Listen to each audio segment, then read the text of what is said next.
Hi, இன்னைக்கு நம்ம பண்ண போகிறது கருப்பு காராமணியும் முளைக்கட்டின தானியமும் சேர்த்து ஒரு குழம்பு வைக்க போகிறோம்.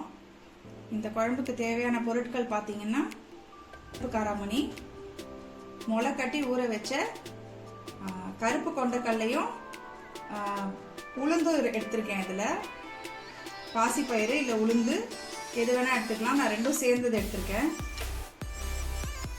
முளைக்கட்டி ஊற வச்சிருக்கேன்.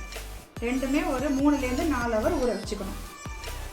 அதுக்கப்புறம் பொடியாக நறுக்கின ஒரு 2 வெங்காயம், பொடியாக நறுக்கின 3 தக்காளி, ஒரு 5-6 பல் பூண்டு, நறுக்கின கொத்தமல்லி, தாளிக்க கருவேப்பிலை,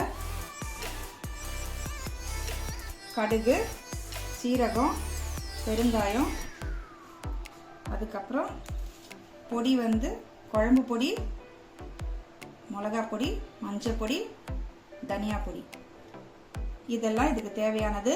அதப்பு எண்ணெய்.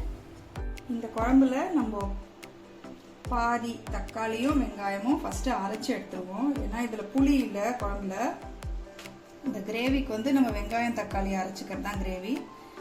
ஸோ அது பாதி ரெண்டுத்தையும் போட்டு மிக்சியில் அது மட்டும் மைய அரைச்சி எடுத்துருவோம். மிச்சம் இருக்கிறத வதக்கும் போது சேர்த்துக்கலாம். அரைக்கிறது ஒரு பாதி அளவு சேர்த்துக்கணும். இப்போ இதை மைய அரைச்சிடும். இது மாதிரி பேஸ்ட்டாக அரைச்சி எடுத்துக்கணும். இதை அரைச்சி வச்சுட்டு இப்போ நம்ம குழம்பு தாளிக்க ஆரம்பிக்கணும். குழம்பு நம்ம குக்கரில் செய்ய போகிறோம்.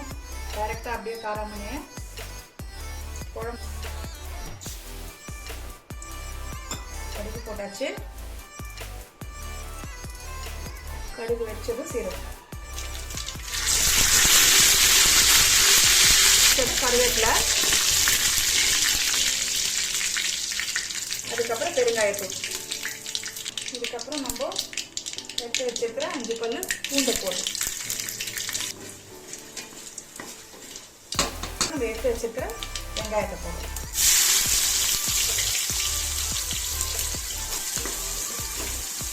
வெங்காயம் கொஞ்சம் லைட்டாக வதங்கின உடனே தக்காளி எடுத்து போடணும். லேசாக பொன்னிறமாக ஆகணும் வெங்காயம். தக்காளி எடுத்து போடணும்.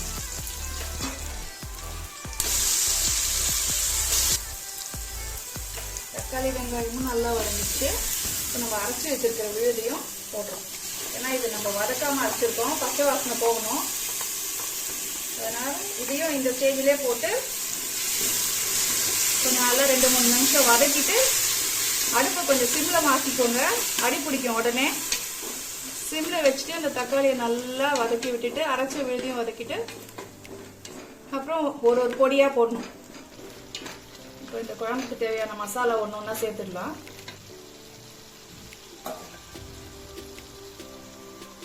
மஞ்சள் தூள், மிளகாய்த்தூள்,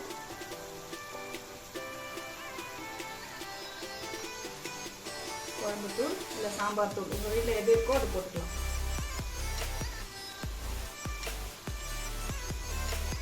இது தனியா தூள். உங்களுக்கு கொஞ்சம் அதிகமாக வேணா கூட சேர்த்துக்கலாம். நம்ம இன்னும் உப்பு சேர்க்கல. உப்பு சேர்த்துட்டு அதுக்கப்புறமா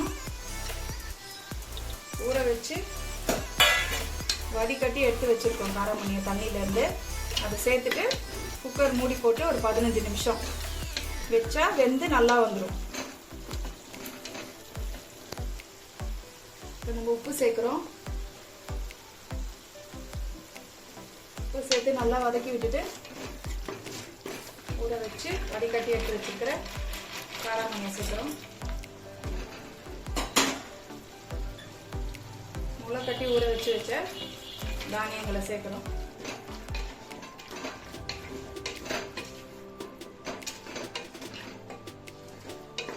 இப்போ இதெல்லாம் சேர்த்தாச்சு.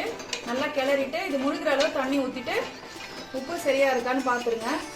உப்பு காரம் எது வேணும்னாலும் இந்த சமயத்திலேயே போட்டுட்டு இது முழுகிற அளவு தண்ணி ஊற்றிட்டு குக்கரை மூடிடணும். இப்போ நம்ம தண்ணி ஊற்ற போகிறோம். இவ்வளோ தண்ணி ஊற்றிட்டு குக்கரை மூடி போட்டு வச்சு 15 நிமிஷம் இல்லை விசில் வர மாதிரி இருந்தால் ஒரு 4 விசில் விட்டு எடுத்தீங்கன்னா நல்லா வெந்துடும். காராமணி எல்லாம் குழம்பு ரெடி ஆயிடும். 15 நிமிஷம் ஆயிடுச்சு. குக்கர் ஆஃப் பண்ணிட்டு ப்ரெஷர் ரிலீஸ் ஆனதும் திறந்து பார்க்கணும். குழம்பு முடிஞ்சிருச்சு. காராமணி நல்லா வெந்திருக்கு. வெந்திருக்கான்னு மட்டும் எடுத்து கையில் ஒரு வாட்டி செக் பண்ணி பார்த்துக்கலாம்.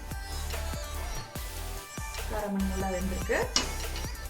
இந்த திக்னஸ் இருந்தால் போதும், குழம்பு கரெக்டாக இருக்கும். இப்போ கொத்தமல்லியை தூவி விட்டுடலாம் மேலே.